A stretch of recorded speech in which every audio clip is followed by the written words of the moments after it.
warahmatullahi wabarakatuh. Waalaikumsalam warahmatullahi wabarakatuh.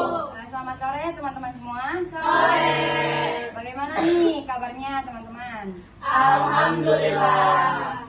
Oke, baik. Sebelum kita memulai kegiatan kita pada sore hari ini, alangkah baiknya dimulai dengan berdoa. Di sini ada yang ingin memimpin doa?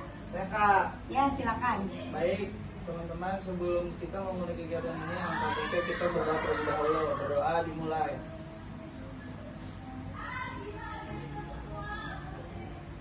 Berdoa selesai. Baik, semoga dilancarkan ya teman-teman kegiatan kita hari ini. Nah, sebelum itu di sini kalian udah tahu belum ingin mengadakan kegiatan apa? Belum ya. Nah, kegiatan pada sore hari ini itu disebut dengan bimbingan kelompok. Sebelumnya teman-teman ada yang udah tahu apa itu bimbingan kelompok? Belum. Sini izinkan saya untuk menjelaskan bimbingan kelompok, yaitu salah satu jenis layanan bimbingan konseling yang dimana memberikan bantuan kepada individu melalui suatu kelompok.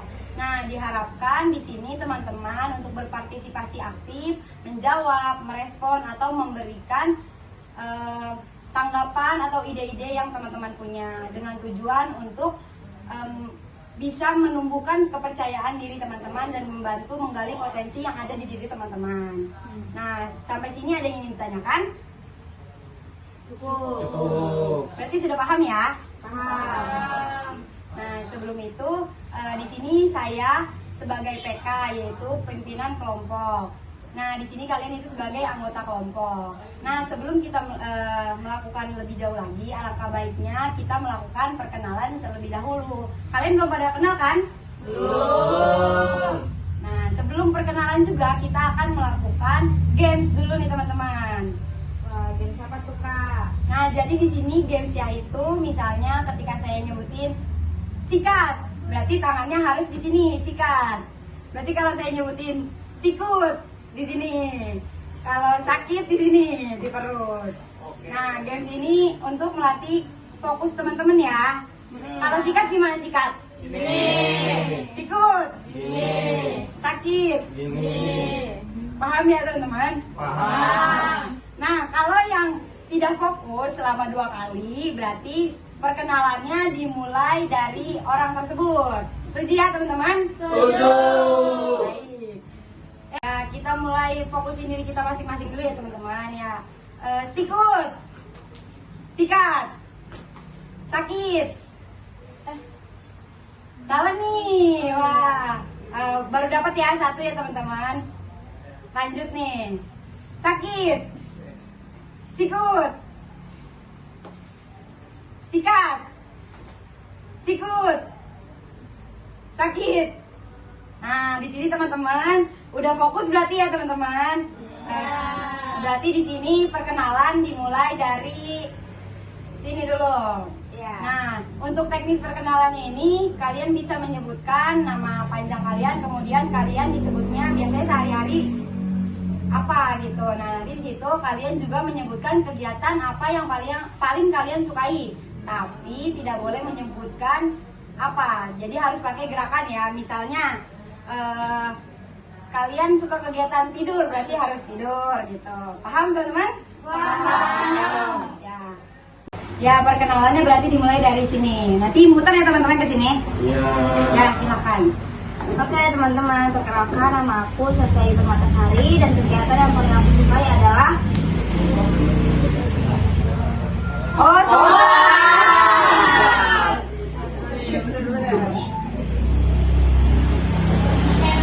Halo semuanya. Perkenalkan nama aku Magda Fatimah Maina, biasa dipanggil Magda. Aku suka Olahraga. Oke, halo teman-teman. Hai. Nama aku Aisyah Hamzah, biasa dipanggil Aisyah. Aku suka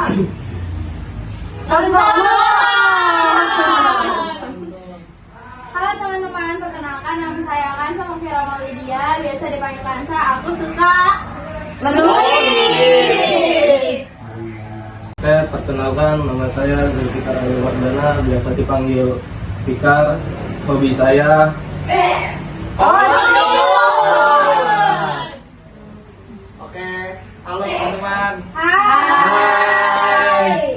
saya Alfadi Jakasya, biasa dipanggil Akas. Kegiatan yang saya sukai itu adalah Badminton. Halo semuanya. Hai. Perkenalkan, nama saya Tasya Kaira Putri Nur Aziza, biasa dipanggil Tasya. Kegiatan yang saya sukai. Nah, di sini kan kalian sudah saling kenal ya, tapi kalian belum mengenal saya ya. Nah, izin memperkenalkan diri, nama saya Naila Rahmania, biasa dipanggil Naila. Nah, kegiatan yang saya sukai itu makan. Karena di sini kita sudah saling kenal, maka kita lanjutkan untuk bimbingan kelompok ini ya teman-teman. Nah, di sini kan saya ingin menjelaskan terlebih dahulu topik dalam bimbingan kelompok itu ada dua. Ada topik tugas dan topik bebas. Di mana topik tugas ini yang diajukan oleh pimpinan kelompok, yaitu saya sendiri. Nah, kalau misalnya topik bebas itu yang diajukan oleh kalian sebagai anggota kelompok. Nah, topik ini harus berisi tentang isu-isu yang lagi beredar, yang sedang panas-panasnya dibahas. Ya, sudah paham teman-teman? Sudah. Jadi kita akan memulai membahas topik apa nih teman-teman? Bebas atau topik tugas? Bebas. Berarti topik bebas itu yang diajukan oleh kalian ya? Ya. Di sini siapa yang ingin mengajukan topik bebasnya? Pertama, tentang apa? Saya Kak. Tentang apa tuh? Pelecehan seksual Kak. Oh, tentang pelecehan seksual ya? Selain Kansa, siapa lagi? Saya Kak, Ya, Magda tentang apa? korupsi Kak. Korupsi. Ya, ada lagi? Hanya dua ya berarti teman-teman. Nah, karena ada dua topik di sini, polling aja ya. Siapa yang mau topiknya Magda, yaitu korupsi?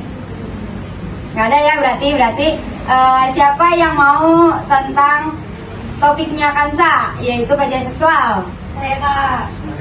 Nah, berarti topik yang akan kita bahas pada sore hari ini yaitu tentang pelecehan seksual, teman-teman. Di sini mungkin ada yang tahu pelecehan seksual itu apa? Saya Kak. Ya, silakan.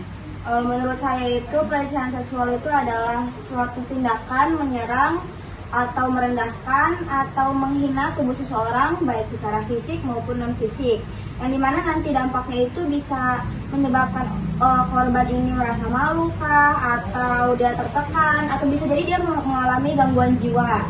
Contoh kecilnya itu kayak catcalling yang sering saudara, mungkin teman-teman yang lain juga pernah merasakan ya. Ya seperti itu Pak. Mungkin dari teman-teman yang lain nih, apa itu pelecehan seksual? Ada yang tahu? Saya Kak. Ya. Menurut saya itu pelecehan seksual itu adalah benar sih apa yang tadi dikatakan oleh Salti, yaitu merupakan tindakan yang tidak diinginkan dan tidak pantas yang berkaitan dengan seksual, baik fisik maupun non fisik, yang dapat mengganggu ataupun merugikan orang lain. Dan tindakan ini pun tidak hanya berupa komentar ataupun perilaku seksual yang tidak pantas. Pelecehan seksual itu bisa dari HP yang verbal dan non verbal gitu Kak. Menurut saya sih gitu. Kak, saya mau menanggapi nih tentang pelecehan seksual. Tapi saya bukannya menjabarkan definisinya. Kemarin kan saya mendengar berita tentang yang sedang beredar tuh di TV, di berita ya, tentang dokter kandungan yang melecehkan pasiennya yang sedang USG kandungan. Apakah teman-teman tahu? Apakah itu benar? Oh, iya benar. Benar-benar. Menurut teman-teman gimana nih? Teman-teman dengar juga nggak berita itu? Udah viral sih, itu juga udah ada di berbagai macam sosial media juga udah viral.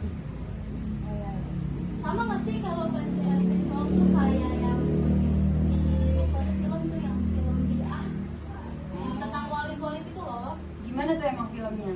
Karena filmnya itu tentang seorang kiai gitu. Ya mereka tuh menjerumuskan kayak namanya anak-anak yang di pesantrennya itu malah melecehkan. Jadi mereka tuh kayak ngomongnya mah kayak cuma buat demi ilmunya mereka gitu, demi mata mereka, tapi ternyata dia malah kayak memakai wanita ini untuk kesenangan diri sendiri mereka gitu.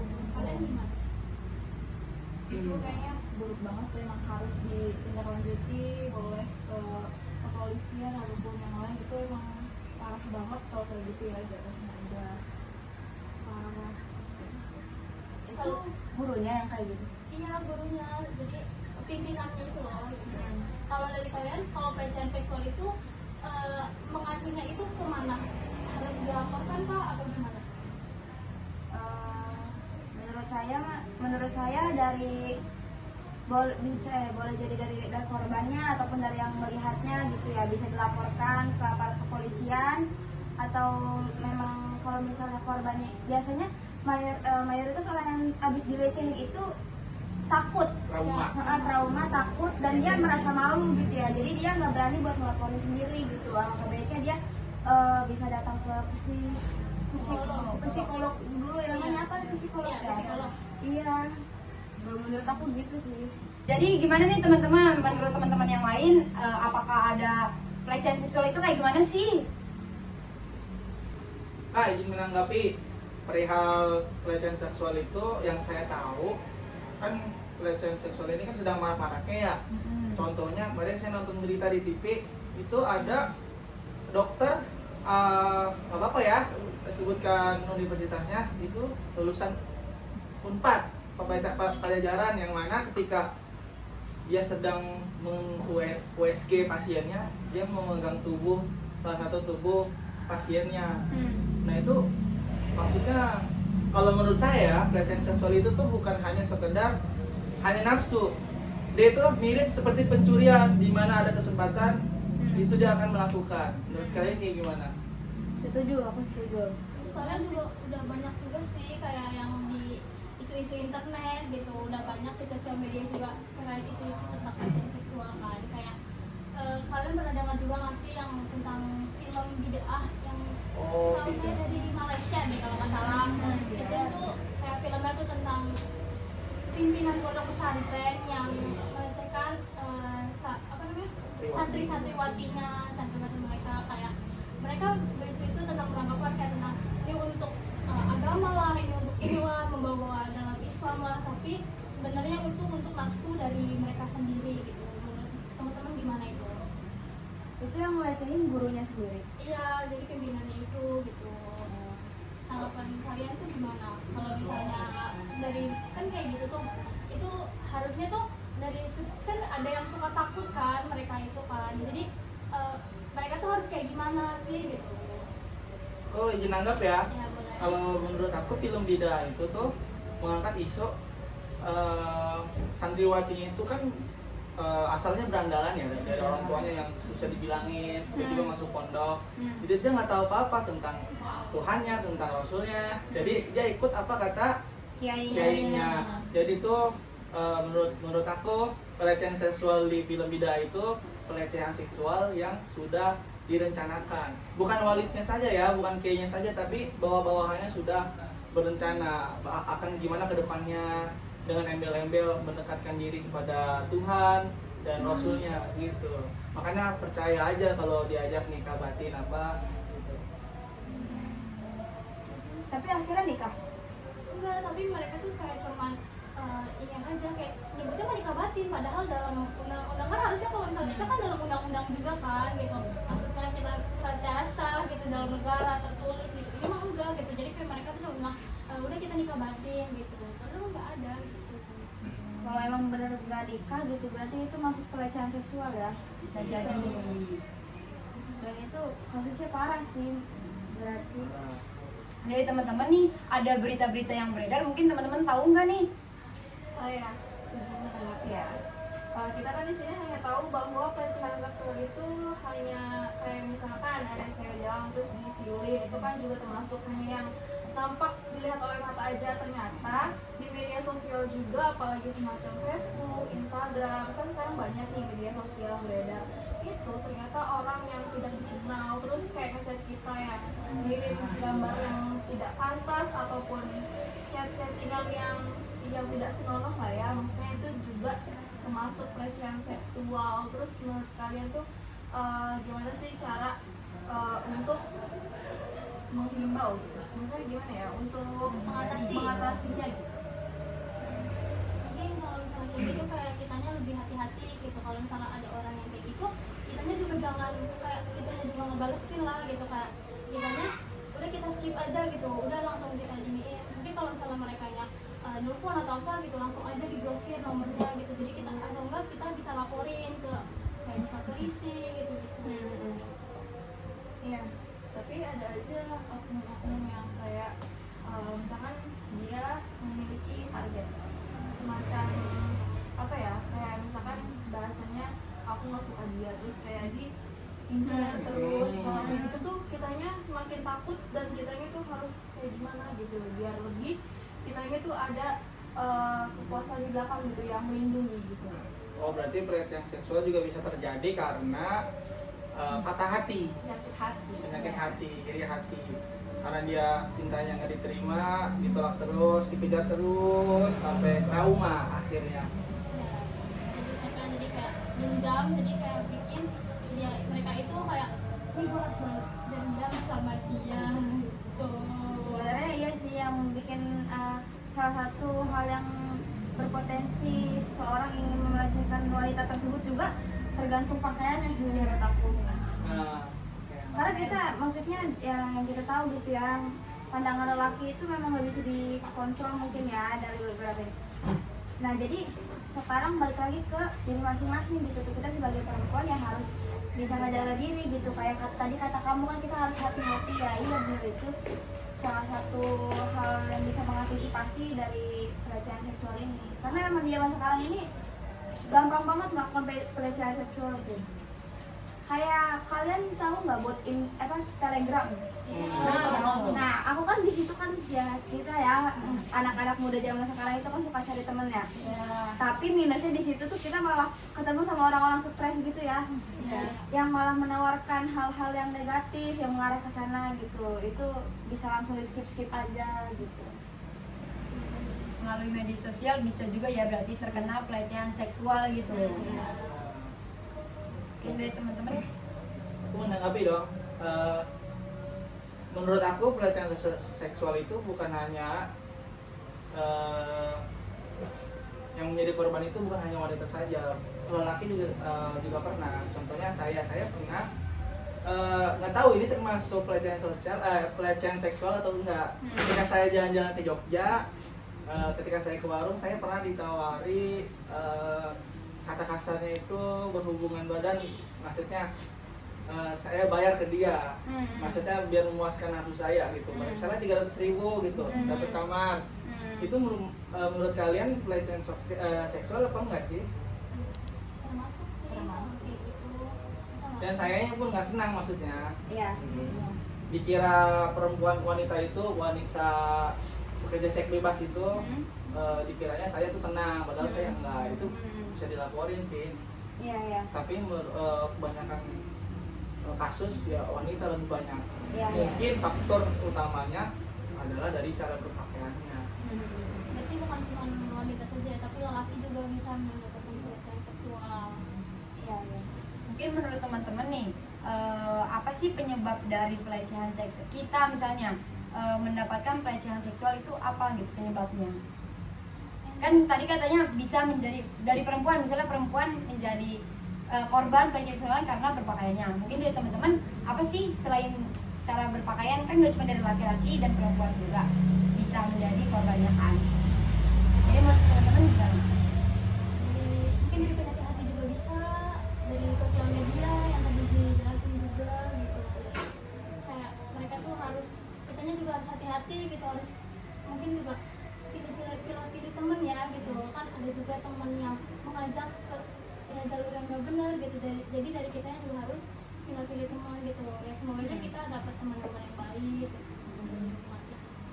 Dan bahkan ya ini menanggapi ya, dan bahkan gitu menurut aku pelecehan seksual di zaman sekarang ini tuh bukan hanya bisa jadi dari perbincangan biasa, perbincangan ringan gitu. Kayak misalnya sekarang kita udah di dunia perkuliahan gitu ya, aku cukup ngerasain culture shock sih waktu masuk dunia perkuliahan itu, yang kayak emang obrolannya ternyata bebas banget. Dari cara misalnya ada sekelompok temen nih kerja kelompok di kosan kita, nah di situ misalnya ada sebutlah daleman gitu ya, terus mereka sebut atau gimana gitu, itu kan maksudnya perbincangan sensitif, tapi mereka membicarakan itu seolah-olah itu hal biasa gitu. Hal yang lumrah itu menurut aku udah masuk pelecehan seksual sih, karena kita ngerasa nggak nyaman juga kan. Jadi menarik Kak. Tadi menurut saya, tadi kan kakak bertanya selain cara berpakaian itu mungkin salah satunya itu gerak-gerik kita atau perilaku kita maupun di dunia nyata maupun di dunia sosial, media sosial. Kan mungkin saya tidak tahu ya kalau perempuan itu terkadang bikin video TikTok, bikin SG Instagram yang memperlihatkan tubuhnya, tapi walaupun tubuhnya tertutup, kalau orang itu mempunyai nafsu, ya bisa jadi itu yang bisa mengundang seseorang untuk berbuat pelecehan. Dari teman-teman ada yang menambahkan? Izin menanggapi juga. Mungkin ada juga yang kayak misalkan dia dosen lah ya, mahasiswa. Jadi rasa suka itu juga bisa menimbulkan pelecehan seksual. Misalkan si wanitanya nggak tahu kalau dosen ini suka sama dia. Padahal kan dia mah pikirnya kayak oh dia dosen saya, dia guru saya. Sedangkan dosen ini menyalahgunakan misalkan ketika si wanita ini dengan sama dia, nanti dia malah sentuh-sentuh bagian yang tidak sepantasnya ataupun gimana, itu kan rasa suka si dosen terhadap wanita ini sebenarnya dia tuh nggak tahu gitu loh. Jadi kayak itu malah menjerumuskan kesempatan gitu si dosennya. Itu juga sebenarnya pelecehan seksual yang tidak diperbolehkan juga sih. Ini banyak sih kasusnya. Apa tuh contohnya? Pernah mendengar juga? Waktu itu ada yang berita yang dosen melecehkan 14 mahasiswi, tau nggak? Waktu bimbingan juga. Enggak. Jadi kurang tahu lagi aku. Pokoknya aku pernah sempat dengar juga itu. Dan aku yang kayak emang itu gimana gitu, kronologinya aku bisa 14 gitu. Ternyata dosen itu tuh setiap kali ada bimbingan satu masuk gitu. Nah, yang si korban-korbannya ini awalnya nggak bilang apa-apa gitu ke orang lain. Nah, setelah ada satu orang yang cerita ke satu orang lain, nah baru itu kayak oh iya dia juga begini ke saya gitu. Jadi dikumpul karena ada 14 korban yang mengalami hal sedemikian hal yang sama gitu. Kalau misalnya kayak gitu berarti yang pelecehannya itu bisa dilaporin nggak ke polisi? Tentu bisa. Menurut kalian nih, apakah pelaku atau oknum yang menjadi pelecehan seksual ini hanya orang-orang yang tidak saling kenal gitu? Apa bisa juga justru orang-orang terdekat kita juga bisa melakukan pelecehan seksual terhadap diri kita gitu? Gimana menurut teman-teman? Menurut izin menanggapi ya Kak, kalau orang terdekat itu malahan lebih sensitif Kak. Lebih sensitif untuk bisa mendapatkan kesempatan pelecehan seksual karena dia itu kan mungkin setiap hari ketemu, mungkin teman lama di sekolah, SMA sering ketemu, gerak geriknya udah tahu bagaimana cara berpakaiannya, mungkin dari situ kan. Pernah dengar juga masih sekarang juga lagi viral yang orang tua yang kakak sama ayahnya itu ngelecehin anaknya itu kan. Ya. Jadi mereka Yang masih berumur 5 tahun. iya gitu, jadi mereka juga jadi nggak harus kayak teman yang jauh gitu atau teman-teman juga gitu, bahkan yang di dalam rumah sendiri pun mereka masih bisa gitu, karena mungkin ya karena kayak kitanya juga di dalam rumah gitu kan lebih ya bisa kebuka gitu. Oh iya nih kalian tahu kasus ini nggak yang kata orang yang dagang kue keliling? Gorengan.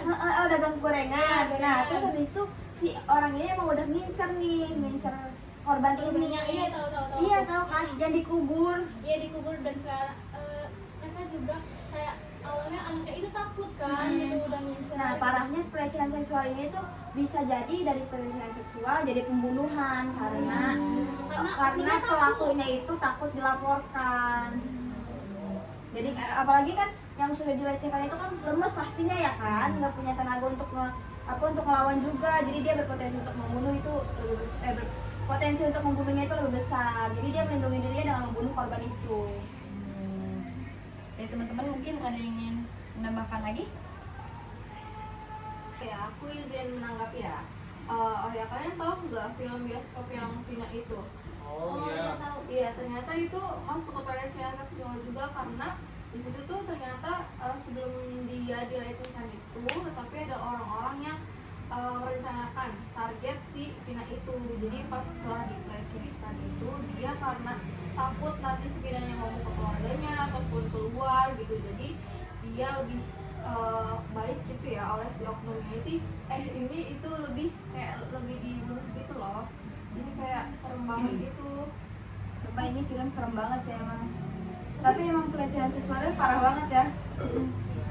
Ini menanggapi ya, Iya. sesuai apa yang kita diskusikan tadi, pelecehan seksual itu bisa terjadi karena adanya iri hati ataupun patah hati. Yang Vina itu berasal dari patah hati, yang mana dia memaksa agar mencintainya, terus kan di filmnya itu diludahin mukanya, dan dari situ benci nih, makanya. Dan itu banyak kasusnya, pembunuhan berencana bisa, pelecehan seksual bisa. Jadi 2 kasus itu masuknya. Ya lagi-lagi ya satu karena cara berpakaiannya, dan yang kedua gerak-geriknya dari Vina Adabnya sendiri, juga nggak sih? adabnya iya. Sumpah serem banget ya kalau sampai ada kasus kayak gini lagi. Soalnya kasusnya ini serem banget sih bener. Mungkin ada isu-isu yang lain nih yang belum terangkat di pembicaraan bimbingan kelompok ini. Aku juga pernah dengar juga, izin ya, yang isu itu tentang TKW gitu loh.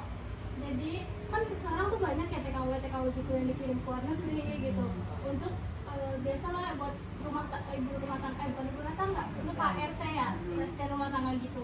Tapi di sana itu mereka malah dijadiin kayak untuk kepuasan Budak. Iya, budaknya itu untuk kepuasan si majikannya itu gitu. Itu termasuk juga kan ya kalau ke dalam pelecehan seksual. Termasuk.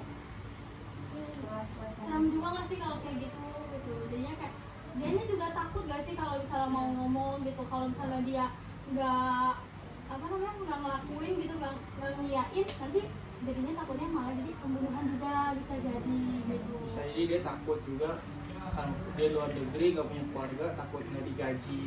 Iya. Kan sepengalaman aku, orang tua teman saya pernah punya pengalaman, jadi tuh jadi TKW di Arab Saudi. Walaupun Arab Saudi itu negara Muslim, nggak menutup kemungkinan adanya pelecehan seksual. Jadi pernah ada kejadian di keluarga teman saya. Jadi pertama dia TKW itu diberi surat pernyataan dulu sebelum pergi. Bahasa Arab isinya semuanya. Jadi tinggal tanda tangani. Oh, nggak Padahal, ngerti ya? ya, padahal isi dalam pernyataan itu adalah harus melakukan apa yang saya mau, itu dalam bentuk hubungan badan ataupun ini ataupun itu. Makanya pentingnya kita sebelum jadi TKW kita harus Memahami ya bisa sebelum. memahami bahasa yang kita akan tuju pakai. Gitu. Sebenarnya banyak ya TKW sana yang sudah dilecehkan gitu. Iya. Tadi emang isu dari TKW negara mana? Dan negara mana ya? Aku juga pokoknya banyak juga sih gitu. Kayaknya hampir seluruh negara kayak gitu. Iya. Tahu nggak sih saking bahayanya kasus apa sih ini ya pelecehan seksual itu ya, kan yang tadi kita bicarakan juga bisa jadi dari orang terdekat gitu ya. Bahkan teman aku pun ini pernah cerita ya, itu kan tadi apa ini yang nggak boleh dikasih tahu ke orang lain, Dikasih. ya cuma di kelompok ini aja ya. Ayahnya tuh bilang gitu ke dia gitu, kamu kalau abis mandi atau abis pulang sekolah gitu pakai pakaian yang tertutup, maksudnya yang tertutup dalam artian yang mungkin kaos pendek gitu ya, kan wanita kan suka biasanya tank top atau kayak gitu doang kan dalam rumah gitu, terus sepeda dalam rumah gitu. Tapi ayahnya tuh melarang itu, nggak boleh gitu, nggak menormalisasikan itu di dalam rumah mereka, karena ayahnya itu juga takut dia bakal punya nafsu sama anaknya, maksudnya sampai seserem itu gitu tuh. Mungkin ini bisa diangkat juga ya, cerita ini tuh dari film Ipar Adalah Maut. Oh, Bisa iya. jadi ya, karena itu, karena tadi kan kenapa melarang nggak boleh pakai bra aja ataupun tank top habis mandi. Kan dalam film Ipar Adalah Maut itu kan adalah kejadian yang tidak sengaja, bukannya keinginan, tapi kan tidak sengaja ingin mengambil minum ataupun tiba-tiba keran mati gitu. Itu kan yang mengundang nafsu, awal nafsu gitu. Ya betul. sama kayak film normal juga kan ya tuh ya mereka. Aku juga pernah mendengar isu juga, tapi ini mungkin udah hampir ketutup juga karena mungkin isu-isu yang baru yang sekarang itu isunya itu kayak tentang, jadi tuh anak ini dia tuh umuran masih kecil gitu lah, masih TK. Dia itu punya supir, jadi setiap kemana-mana supir, mungkin karena orang tuanya pekerja gitu, jadi ya sibuk gitu pakai supir. Dan supir ini tuh selalu bilang ke anaknya ini, kalau misalnya aku kencang bawa mobilnya, pegang ini kemaluan si supirnya itu. Jadi mereka tuh kayak, ya kan anak kecil gimana sih ya, masih polos otaknya gitu, masih pemikirannya juga masih kayak iya aja gitu ya, mungkin akhirnya kayak gitu mulu. Dan pas beberapa saat ayahnya mau bawa mobil kenceng dan anak itu ngelakuin itu gitu, makanya ditanya sama ayahnya, kenapa kamu ngelakuin ini gitu. Soalnya dia cerita lah kalau misalnya dari supir itu menyuruh itu gitu. Jadi serem juga nggak sih, maksudnya anak kecil loh, anak di bawah umur yang nggak tahu apa-apa. Bahkan gitu. targetnya sampai anak di bawah umur nggak sih? Iya. Aku izin menanggapi juga ya. Aku ingat ini kasusnya anaknya Nikita Mirzani si Loli. Oh, iya. Oh, Fadel. Dia kan bandel ya. Terus lagi abangnya bukan Fadel. Oh iya. Dia saking bandelnya kayak udah nggak mau nurutin apa yang perkataan ibunya, padahal perkataan ibunya itu baik loh. Dia juga tuh sekolahkan yang mungkin di luar negeri yang benar-benar itu yang mayoritasnya itu anak-anak aja yang kayak banget lah, sedangkan emang si Loli ini bandel. Terus dia tuh lama pacaran dengan Fadel, ternyata dia juga berhubungan badan, dan mamanya itu ingin menyelamatkan anaknya juga nih, si Lolinya itu. Jadi dia melaporkan si Fadel yang karena si Lolinya itu masih di bawah umur gitu. Dan dia juga kayaknya sempat hamil cuman digugurkan. Jadi bisa sampai ke orang tua juga ya gitu. Iya, bisa.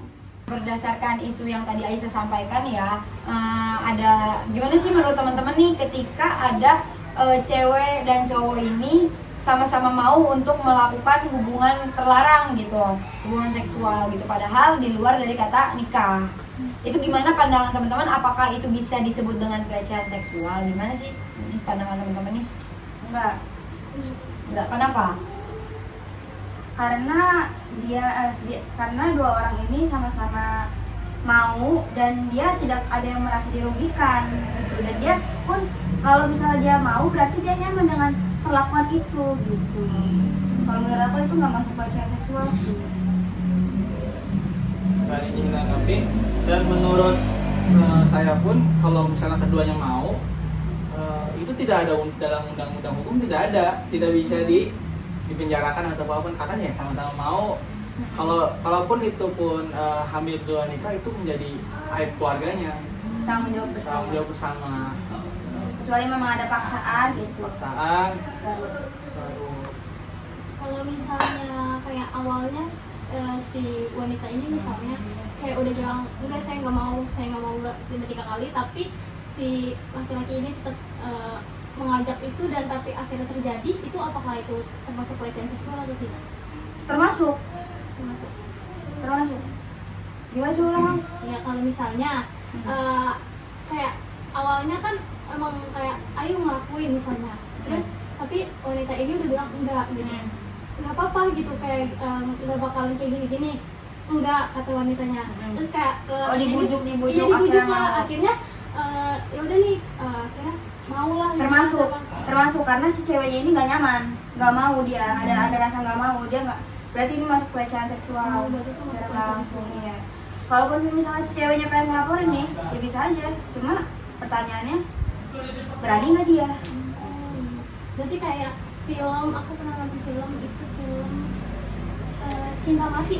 Oh iya, Aliando. iya. Itu ya benar-benar. Aliando sama Aisyah Kila. Iya, dan itu kan berarti itu termasuk adanya pelecehan seksual. Iya. Karena soalnya kan awalnya si Aisyah Kilanya itu udah nolak kan, tapi Aisyah Kilanya kayak takut, dan takut Aliando kayak berpikiran Aisyah Kilanya tidak suka dengan dia, jadinya mereka Iya. berhubungan kan, sampai oknumnya itu sampai saking Aliandonya suka itu membunuh beberapa teman-temannya, dan orang tuanya juga sampai disakitin sampai melakukan berbagai banyak cara.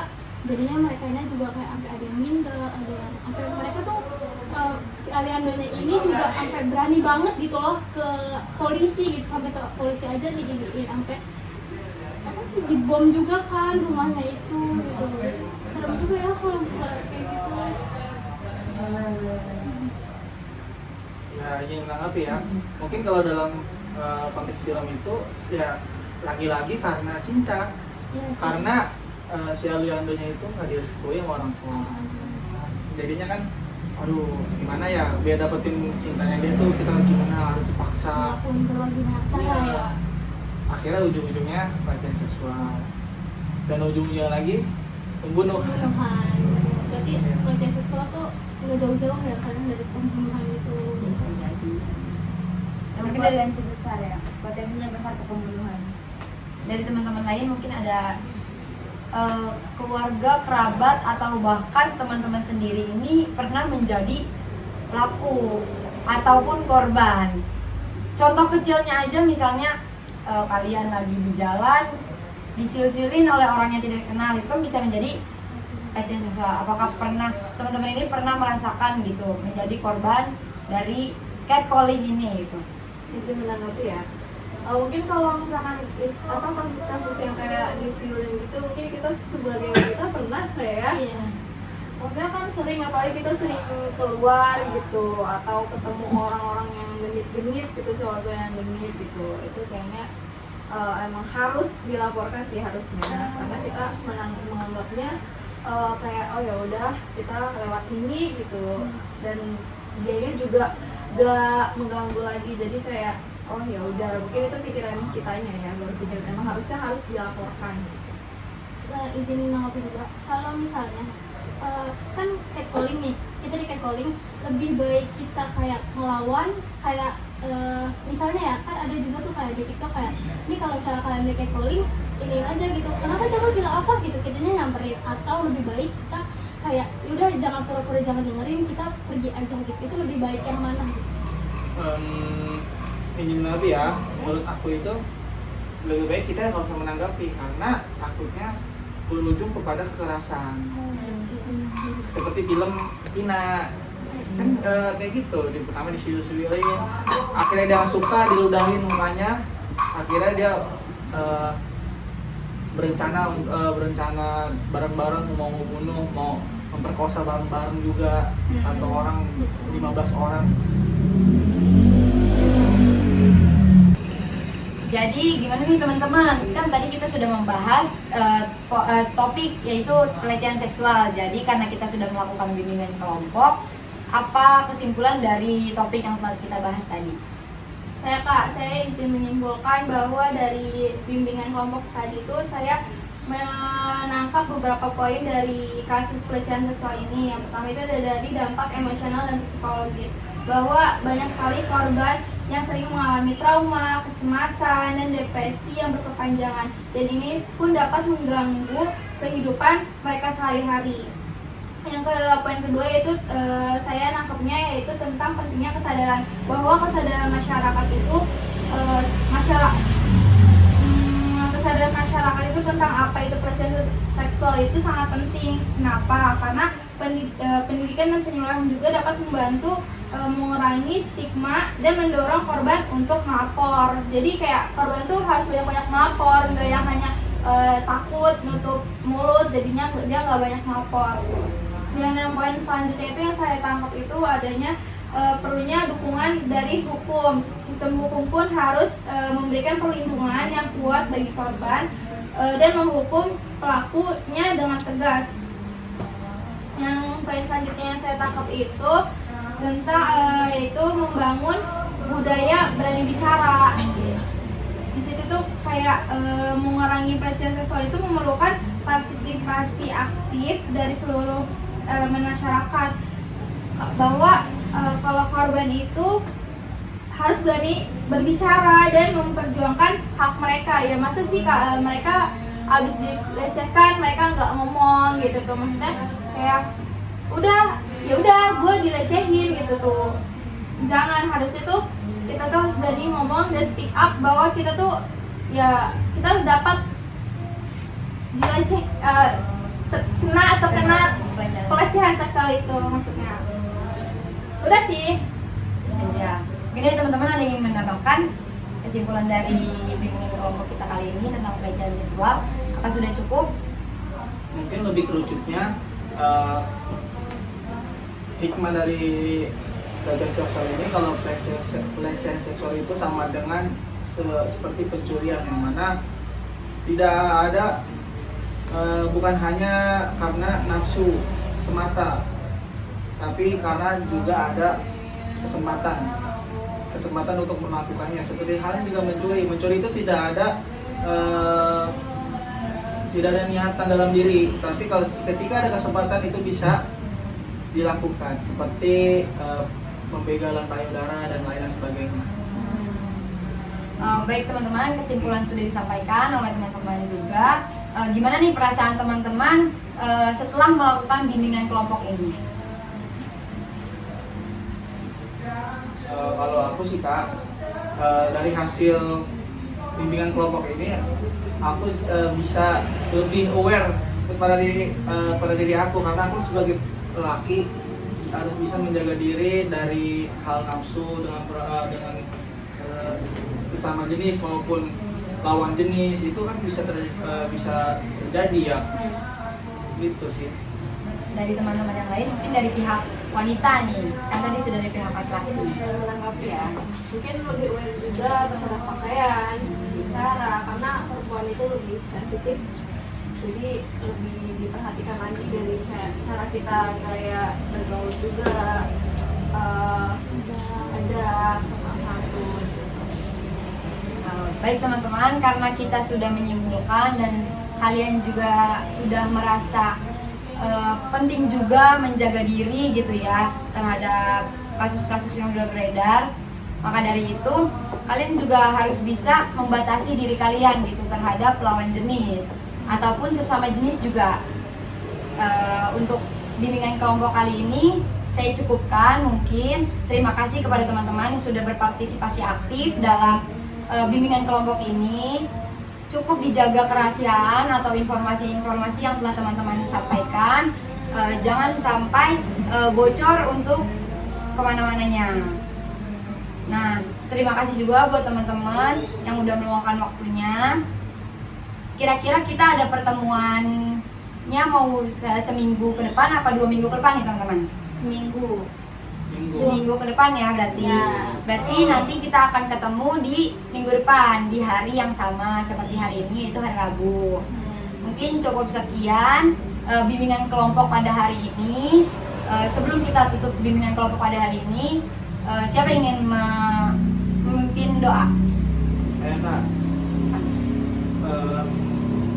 alhamdulillah telah berakhirnya bimbingan kelompok ini. Sebelum kita menutup, alangkah baiknya lebih afdol kita menutup dengan lafaz alhamdulillah. Alhamdulillahirabbil alamin. Baik teman-teman, terima kasih. Wassalamualaikum warahmatullahi wabarakatuh. Waalaikumsalam.